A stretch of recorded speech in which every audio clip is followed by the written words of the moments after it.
They did not tell us that all of that, being my own person and I'm independent, would lead to separation, loneliness, celibacy, and lesbianism.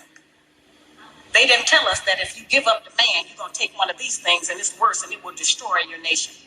They didn't give us that information. They made us think that it was some kind of glorified position to brag about the fact that I got my own job, my own credit card, my own car, so I don't need no man.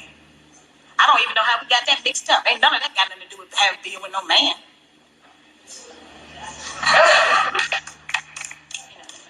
We have some serious relationship problems that nobody has been able to address us on because everybody wants to pretend that this is not going on.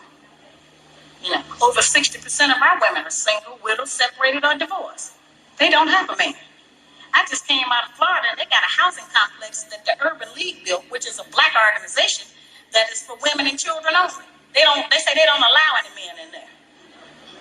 I didn't have time to deal with it, but I talked about them real bad. That's the silliest program I've ever heard of. You know the women that had men if they got a bunch of children. They need fathers. They need protection. We hear about the drug problem that we have in our projects across the country. It's one of the major places that we have a drug problem. We talk about the great strength that we have as black women. Well, the welfare department don't rent government apartments to single black men. Those apartments belong to black women who are allowing this to go on in their home. We have not looked at what part of the responsibility do we share. Yes, black men sell a lot of drugs, and a lot of us black women get the money from them drugs and buy some of these fancy clothes we wear. Drive around in some of these fancy cars. He is not doing these things alone and without support from us, whether they are good or bad. See, we have a lot of power. We are very strong women. I'm saying that we're using our strength in the wrong direction. We're using it to tear our man down, tear our nation down instead of building it up. Having an education and a job does not necessarily mean you have a successful life. I keep telling black women that to raise a child, they say, well, I am provided with food, clothing, and shelter. That's not raising a child. That's maintaining one. To raise a child, you need a parental coalition of a man and a woman.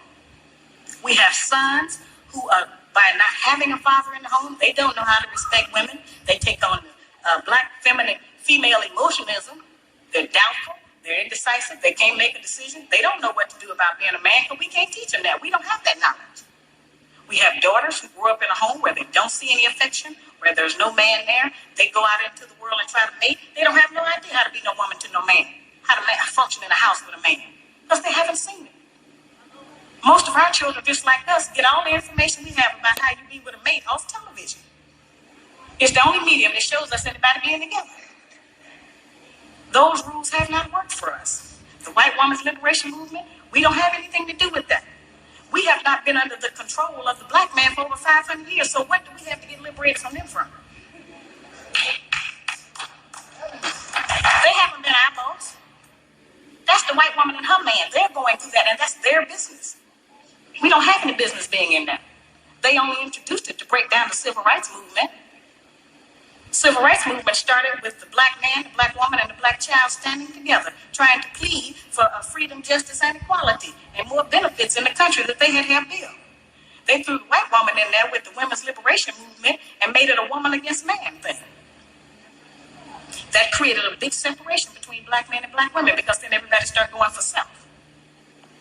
Then they bring the welfare system in and tell us in order to feed and clothe and house our children, we have to give up our man. You have to put the man out of the house. When the white farm wife goes to the government for subsidy for the farm, they don't tell her to get rid of the farm, and they keep that family together.